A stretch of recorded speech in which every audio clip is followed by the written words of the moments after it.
So, welcome everyone. My name is Santiago Pujol and I'm speaking to you from University of Canterbury. And it's my great pleasure and honor to introduce to you Professor Ken Elwood today. When I was asked to introduce him, I was glad, without realizing it's almost an impossible task, because as I examine Ken's achievements, it's clear I could not possibly memorize everything to tell you everything he's done. Um, so instead of trying that, because I'm bound to fail, I invite you to examine his personal website, where you will be mesmerized by the number of awards that he has received, including 3 times Best Professor, President's Award at the New Zealand Society for Earthquake Engineering, and this Outstanding Paper Award by the North American Masonry Conference, and so on. The list, again, is too long. But instead of trying that, I thought I would tell you that I've been working with Ken on and off now for almost 2 decades, I think, maybe 15 years. And what I admire the most of Ken is his relentless desire and commitment to look for the boundaries within which the methods we use are applicable. And that's quite an important quality for a researcher, because in our field, as you all know, we don't work with first principles all the time. We work with approximate ideas based mostly on observation, and they don't always work. They fail here and there, and Ken is very good at delineating the boundaries within which our ideas work. So with that, I'll leave you with Ken, who's going to talk to us about the Christchurch earthquake. Thank you, Ken. Thank you, Santiago. That was the kindest introduction I've heard. Much appreciated. So thanks, everyone. Here in Auckland, we've got a decent group of students collected in the room, which I appreciate.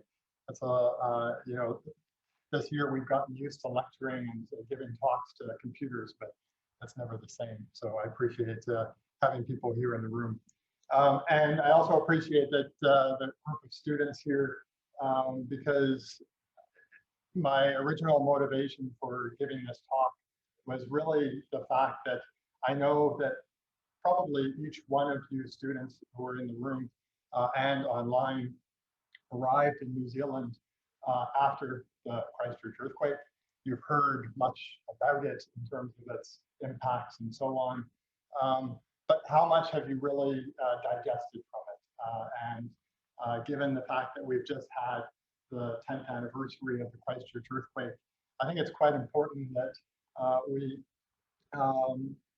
we talk about it again, and that we inform those who maybe did not experience it a little bit more about it. And so that's primarily what this is about. So for those of you online who are well familiar with the Christchurch earthquake, we're there on the ground. Maybe there's some repetition here, but I think it's worth remembering in this important year, 10 years on from the Christchurch earthquake. I will try to reflect a little bit on things that we've done in those 10 years, but it will be mostly a reflection of the experience of the event and what it's meant for us. And of course, that picture at the beginning was a diagram of this, the central impact on the central Christchurch to the cathedral, which looks still different again today. The Christchurch earthquake itself is just one event in many within the Canterbury earthquake sequence. And it all started September 2010. Quite a ways away from Christchurch, but I'm going to focus my talk today just on the event which is commonly known as the Christchurch earthquake and the Littleton earthquake. That was really just about 8 kilometers from the city center. Just to give people some context, of course, you in Christchurch are all very familiar with the CBD of Christchurch. some of the key locations of some of the buildings that you're probably familiar with, the CTV building, Pine Gold building, the Grand Chancellor we'll talk about in much more detail here. I happened to actually be in Christchurch, as some of you know, on the day of the earthquake. Total coincidence, I was still at UBC as a professor at the time, but I happened to be visiting. And I was in this right across the street from the Grand Chancellor at the time of the earthquake. I was there attending a seminar that Jason Ingham was actually putting on, along with Charles Clifton and Mick Pender. Little did I know that in the future they would be my colleagues. And it was on the seismic assessment of existing buildings. Probably several other people on the call here were in that room with me. Little did we know, of course, what sort of hands-on experience we were about to get. Because I was standing in this window right here where that red X is, and looking across the street while this masonry building partially collapsed in front of my eyes. And of course, there are many others, engineers in that room who had that same experience, and I don't think it's anything any of us will forget. And of course, that wasn't the only building collapsing at the time, and a lucky photographer up in the Port Hills took this photograph, which we all use now to represent the impacts of the earthquake, more than just simply buildings collapsing, but everything that followed. I imagine you have sought out videos to see what that earthquake was like, and maybe you've already seen this before, but I'll show you a video here that was taken very close to where all this action was. Let's just hope this all plays. Oh, no.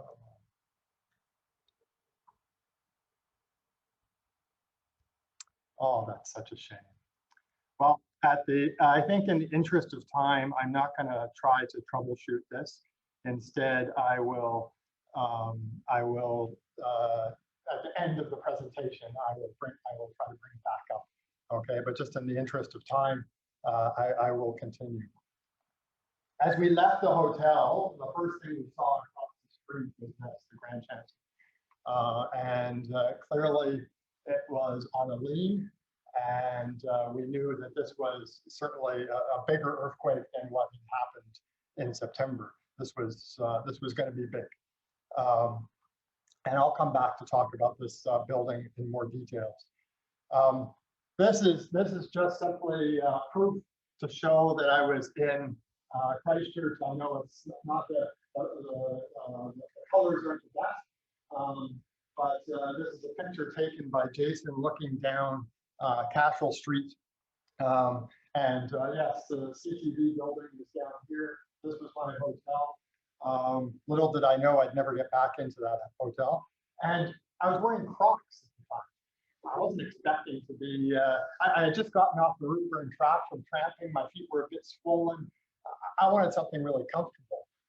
They're not exactly the best of building inspection footwear. Fortunately, I could replace those over time. But I did have to walk out of the city in those Crocs. And this is what we saw. Walking by building upon building as it collapsed, bricks in the street.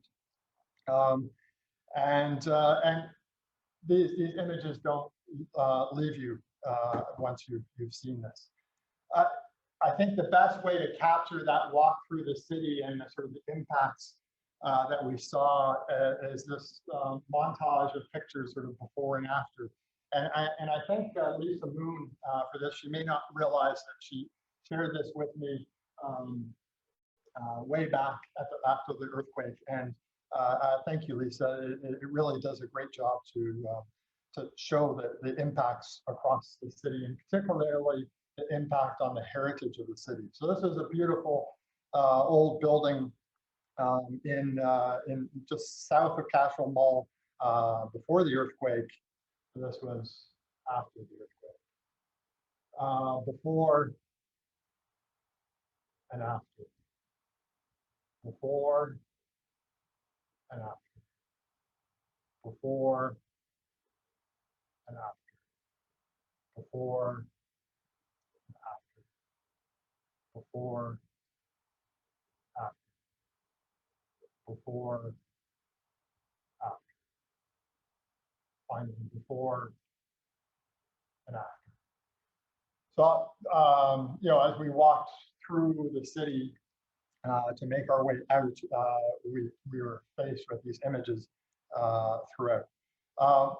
I fortunately had a friend, Wang Cam, who I was with at that seminar, and he offered me a room at his place. Turned out his place was almost like the airport, so I walked out there. And we were slowly starting to get information about the sort of impacts of this earthquake. Widespread impacts across the city. We learned of the collapse of the CPB building. We had been only a block away, but had not realized at the time what had happened. I will not talk about CTV here. There are many other talks. You can hear more about that. We heard about the collapse of the Pine Gould building. I will not talk about that in detail here, but I will refer to it slightly a little bit later. We also learned that this was a strong earthquake. And although we didn't have the response spectra at the time, and for those of you on the call who are not structural engineers and don't know what a response spectra is, just think of this as the shaking intensity, how strong the earthquake was. And as we move along this plot, you go from shorter buildings to taller buildings. This is just a collection of the recordings in the central city, and the red line is just an average of those. Maybe not the most appropriate thing to do, but it captures all of them sort of at once. If we compare that to what we use for design, what we think of when we design buildings, your typical building is designed 500 years, so considerably below this the intensity of this earthquake. And it actually matches more closely with the 2,500-year intensity. Now, that isn't to say that it is an MCE earthquake. It isn't a maximum considered earthquake because it was so short. It was really only 10 seconds long in terms of that intensity of shaking. But that's not really captured in these spectra, of course. But it was a very strong, sharp jolt. And that caused all this damage that we saw. So the next day we made our way into the city. No, I didn't have this pass at the time. That came later. Just simply said I was a structural engineer, and they let us in through the cordon. I think it'll be a little bit more tricky to get in the cordon next time. Went into the art center, and I found myself involved with, I really just thank perhaps some people on the call here who were entrusting me to be involved with this, what was called the Critical Buildings Project, where they were looking at multiple buildings throughout the city that were impacting the ability to open up roads and so on. Little did they know at the time how long this cordon would stay in place. And so they were trying to decide for all of these buildings that they need to stabilize, demolish, or leave it for the owner to deal with. And they're triaging all of these significant critical buildings. And I got involved with this because of the Grand Chancellor. The Grand Chancellor was the second tallest building in Christchurch. As I said, that's what I saw first thing I saw when I left the Holiday Inn across the street. And it was a bit of an unusual structure. I'll talk about it in a moment. The reason why I got involved is on the first day I happened to take this picture through the entryway, through the glass foyer, looking into the Grand Chancellor, and saw this crushed wall. And that's essentially all we had to go on to understand why this building was on a lean. And basically, a team got together to try to understand what was happening. And I often say this is like if you had a reality show about structural engineers, this would be it. We were dealing with structural engineering problems on the fly in a very high consequence environment. We were really trying to open up this area in and around Grand Chancellor that was closed because of the lean of the building, not understanding why it was on the lean, how critical it was. And so finally, people got their hands on the drawings, and we thought about this crushed wall, and we tried to understand why is the whole building leaning like that. And just as an aside, we did not know this at the time, but the original building was designed, it has a laneway going along one, this is the plan of the building, it has a laneway that runs along one side of the building, access. And it had load-bearing walls that came down on the outside of that laneway, on the exterior of the footprint of the building in its original design. During construction, there was a lawsuit to say you can't put your footings in that laneway. And that load-bearing wall was moved inward. So of course, but the building was still the same footprint size. So of course that meant we needed a cantilever over this laneway. So actually the building was fully cantilevered over the laneway. And the wall that I saw through the entryway here was the prop for that cantilever. The cantilevers continued up to the top, but separated from that sort of story height transfer girder on the 11th, 12th story. So still,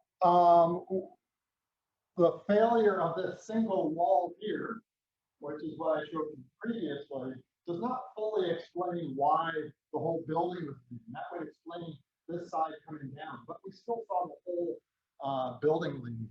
And by the way, this sort of crushed wall behavior really led to some further research that was done across New Zealand, collaborative work. Rick was involved, and Stefano and Rajesh at UC were involved to try to provide new guidance, new provisions for walls, partly to address the sort of crushing that was observed in the Grand Chancellor.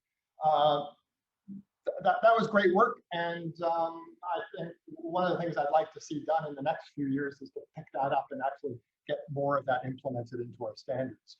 Currently, it's just in publications, which doesn't do engineers a whole lot of good. Anyway, getting back to the building. So why was the whole building leaning? Well, actually, when we finally went into the building to inspect, and that was a hairy business, we found two shear failures and axial failures of columns up at this 10th level, where this transfer girder would drop down and impose high shears and high rotational demands at the top of those columns. The end to this, structural engineering reality show last episode was the live design of some sort of stability, some way to stabilize that wall, so that you could open up the area around the Grand Chancellor and have some certainty of its stability. And it wasn't pretty, but essentially it was shotcrete the wall and hold it all together. And then further strengthening was done to those columns on the upper stories. But what are the lessons here from the Grand Chancellor? And I think we don't talk about this building enough from my perspective. First of all, we as engineers can be very innovative in meeting project constraints and meeting the code. But just meeting the code is not enough.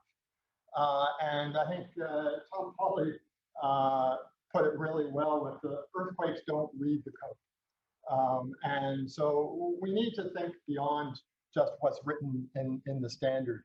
And yes, you can work your way, or you can have irregularities in a structure, and address that through provisions, but those irregularities will always make your building more vulnerable. And you can't design your way out of the bad building. So, you know, be careful with how much you introduce in there. Might be allowed by code, but it's not going to be a good structure. And you have to realize that while we're designing at a 500-year earthquake, we expect earthquakes well beyond that. We expect the performance of our structure well beyond that. And so the building needs to be robust for those larger events. Okay.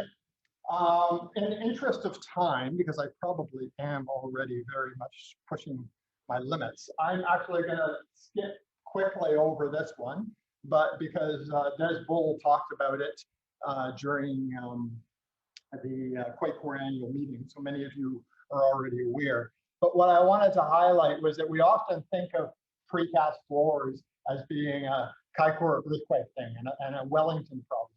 But actually, precast floors were an issue in the Christchurch earthquake as well.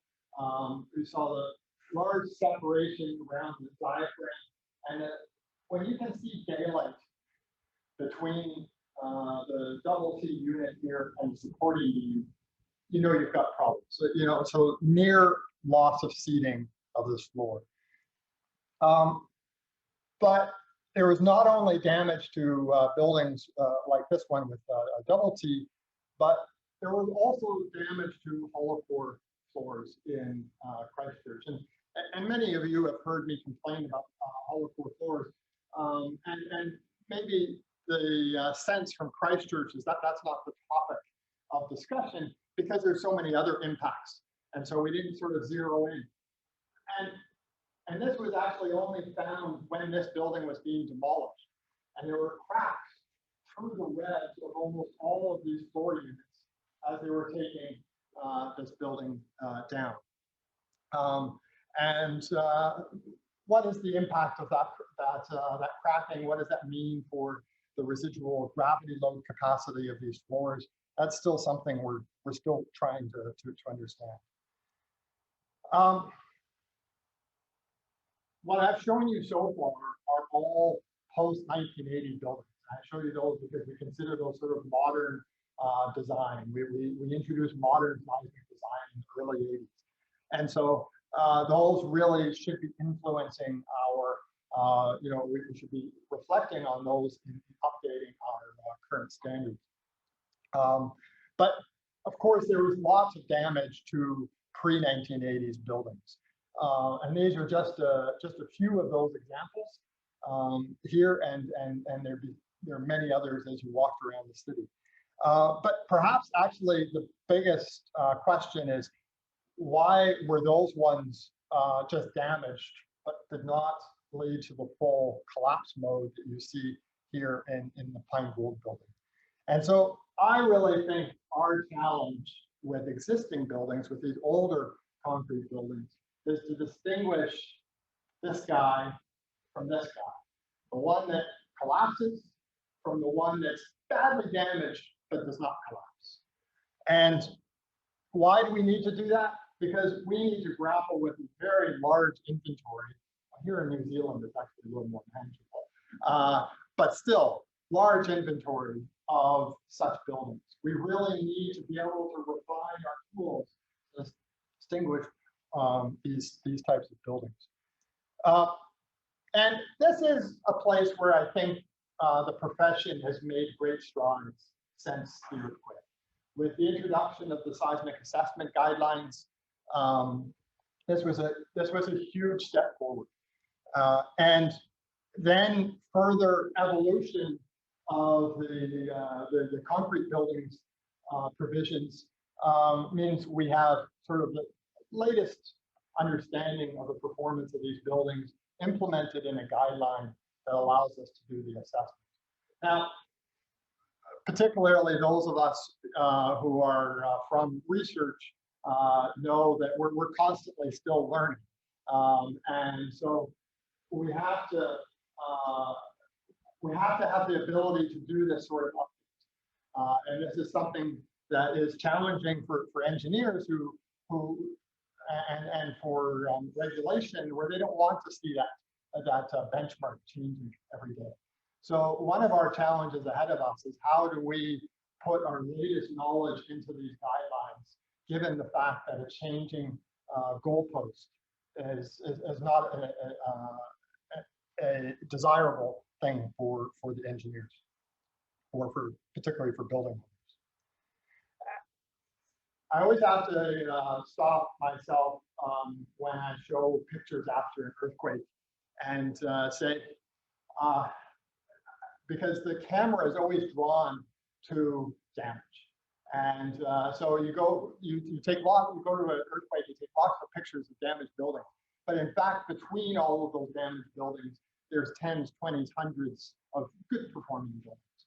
So I like to put this slide in to say, there were some good performing buildings in there as well. But then we reflect on what's happened to these buildings. I particularly like this one because that was my hotel. But then you reflect afterwards, and actually now all of these ones have been demolished. I actually don't know about these ones because they were just some industrial buildings by the side of the road. I couldn't find them again, but they've all been demolished.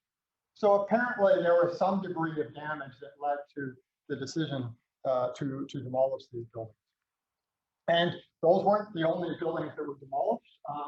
These yellow squares are showing you empty lots where there used to be buildings. This is a famous picture taken by Ken Wen sometime around September 2012. And since that time, many more of these buildings have been demolished. Approximately 70% of the Christchurch CBD buildings have been demolished. It's massive demolition. Now, there are lots of reasons for these demolitions, and that's a whole nother seminar. And it's complex. But I just want to highlight here that impact on the city of widespread demolition. And I list here many other impacts that faced Christchurch as a result of the earthquakes. Of course, there was the deaths and the very significant injuries that we tend to not pay as much attention to. And I won't read through all of these, but one that Olga Filipova is now looking at is the fact that we have still about 25 empty buildings, abandoned buildings in Christchurch 10 years after the earthquake. Some work that Caroline Orchiston has done to capture the impact on tourism of the earthquake. The loss of 2 of the 3 women's shelters in the city had to be closed, and the impacts that would have on the community, and so on and so on and so on. And I look at this as a structural engineer, and I have to say, sometimes I think to myself, what is my role as an engineer in addressing this and in structural engineering research? But many of these are related to the performance of our infrastructure, our built environment. And so I think the role is for us to view whether or not this performance, these impacts are acceptable. Basically, bar one building, or maybe if you take what I've said today, maybe nearly 3, if you take Grand Chancellor was on the verge, Clarendon, was on the verge of losing those floors. So maybe we still have work to do on the life safety area, but still generally speaking, the modern building performed well in terms of that life safety performance that we expect. But we got this. And I'm using this picture to represent all of those impacts that I showed you on the previous slide. And so we have to ask ourselves, is this good enough? Are those sorts of impacts tolerable in this sort of earthquake? And noting that this was not this was a very short earthquake. It could definitely be larger. So what is then the immediate reaction is, well, it's going to cost so much to go to better performance. And here, this is just some data that was put together by Holmes Consulting that really illustrates it very easily, that the total cost of the building is not driven by the seismicity in the area. You know, so this is looking at Auckland, Wellington, and Christchurch, and we're not seeing a relationship between cost and the higher seismicity of Wellington and the lower seismicity of Auckland. Not at all. It's not driven by the seismic system. It's driven by everything else. And sure enough, we're seeing in the rebuild of Christchurch the uptake of low damage technologies. You know, considerable increase in the use of base isolation that Greg McCrae noted in his work with Michel Bruno. And you know, as we talk about resilience, it's a good vehicle when we're looking at a particular building to try to encourage low damage systems into our structures now. And that is an ongoing impact of the Christchurch earthquake. But to really get to community resilience instead of just the building resilience, we have to understand that, you know, maybe 95% of our built environment is still going to be conventional. Even once all the old buildings are replaced with newer buildings that meet modern seismic standards, a vast majority of those are still going to be conventional. So we need to understand and consider the repairability of those buildings if we're to raise community resilience. And so that means that we need to somehow get these ideas, these issues embedded into our design standards.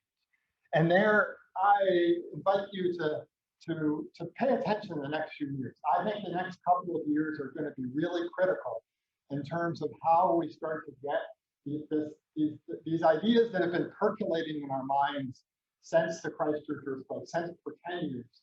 We finally have the opportunity to really take a hold of those in an update of our standards and be announcing to be doing a seismic risk work program that's likely to lead to some changes in the standards in, let's say, about 2023.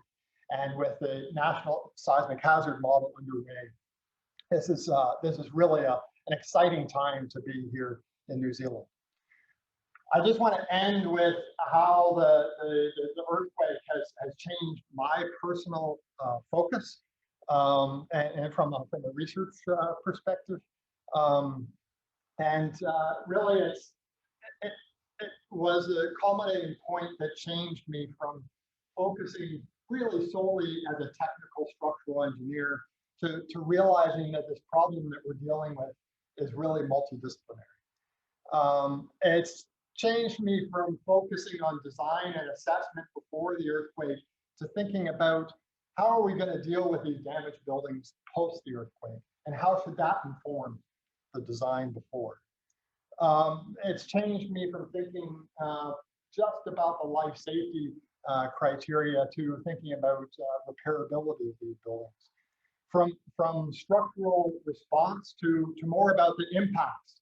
The structural response is just one step along the way to those impacts. And I mean, just in general, it's really a shift from focusing on one building, one structure at a time to the many, or thinking about more of the community instead of at the building level. From a structural engineer, this is really how the earthquake has affected me. With that, thank you.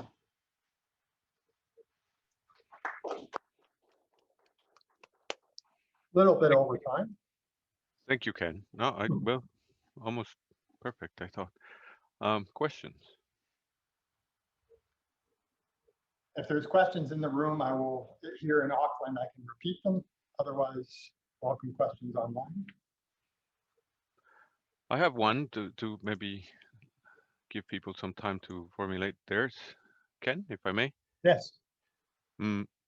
So if the extra cost to, let's say, make the buildings more robust is not an issue, as your slide with the data by homes indicated, why do we need to wait? Why can't we do it now? That's a very good question. I think part of it is we need to build that evidence further. I think that part of it is that looking at the total cost of the building perhaps is convenient to make a point here. But from a developer's perspective, they're dealing with fairly small margins. And so a small increase on the total cost, perhaps relative to what it was before, maybe that is still of concern to them. But I think that there are ways in which we can make this improvement in performance or and consider the repairability of buildings in during design without a huge increase in cost. But there's more work to be done, perhaps, just to nail that home. I see a question that came through the chat here. It says, thanks a lot for this, Ken. Quick question, is the 90% figure an educated guess, or is it data-based? Excellent question. It is an educated guess. It's simply to say that the number of buildings that have low damage technologies is still relatively small compared to our overall building inventory. But yeah, good point.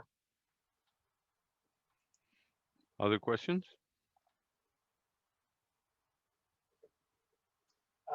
So when you say in terms of focusing on the cost of the building and like the small margin of the developer, so you kind of need legislative change to make it even playing field, so everybody has to kind of take their cost. Might have a knock-on impact on the cost of the building, but have you seen any willingness from government bodies and things like that to use QuakeCoRE in terms of applying something like that? So let me repeat for those online and short version of what Mehdi has just asked. Is there the desire, the willingness to make changes legislatively to sort of raise the bar? And I think the answer to that is not yet. And I think that that's reasonable. We need to take this. We don't want to be reactionary, and perhaps 10 years is not reactionary. But we need the evidence base to move it, to move that more.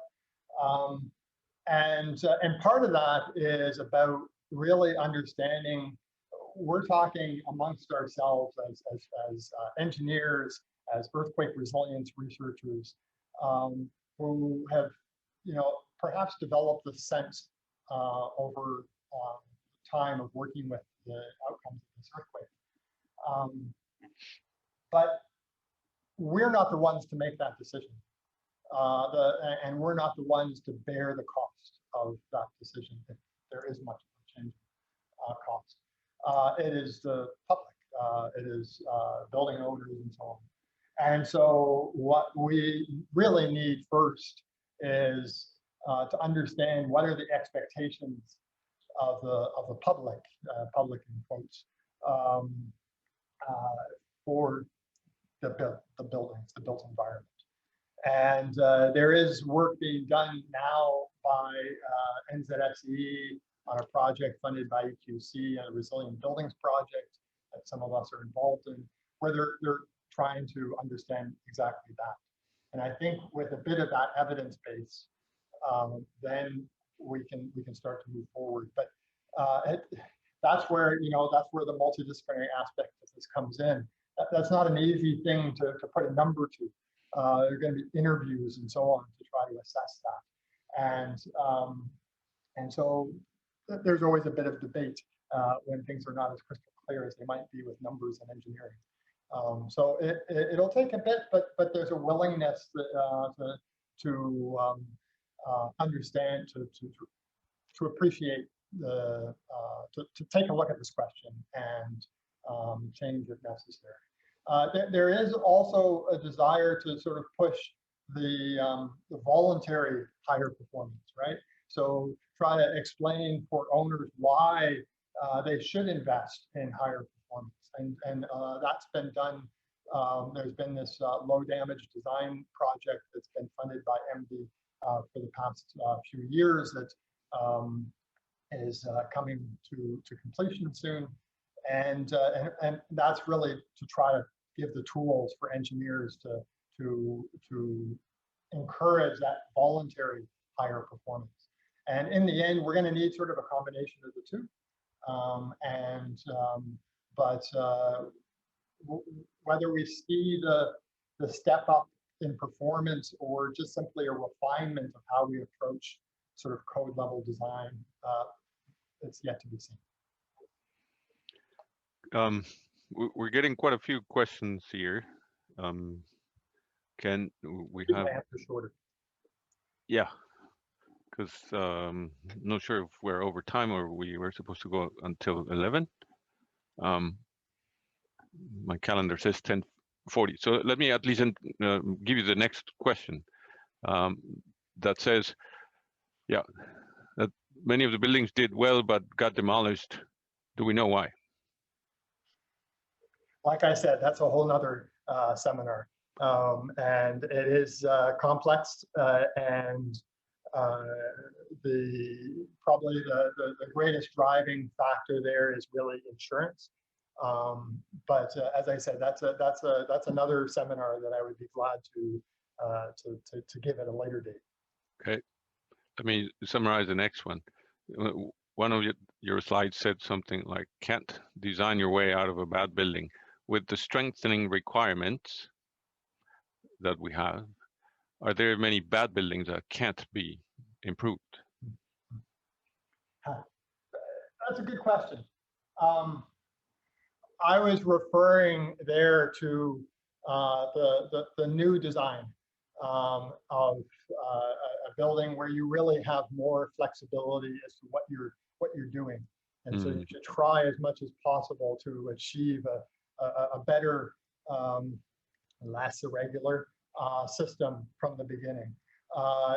Can we retrofit those bad buildings afterwards? Yeah, but it's challenging. You would need to add new systems,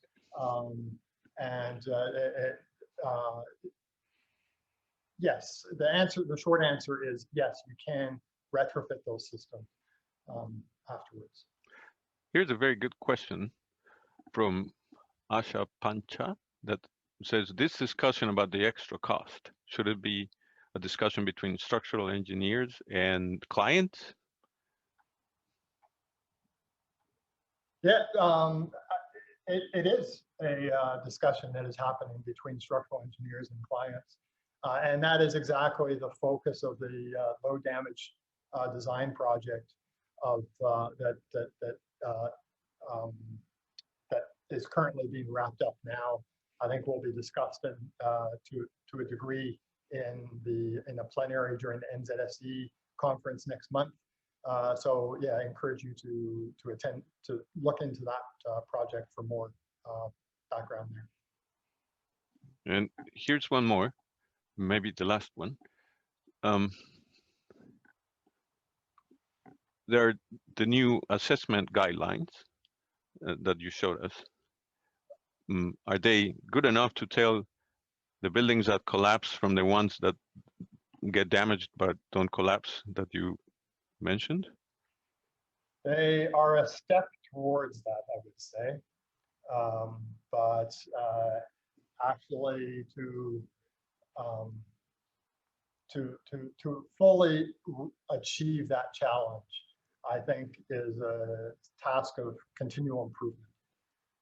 And that's why I emphasize the need to be able to update those guidelines as we learn more.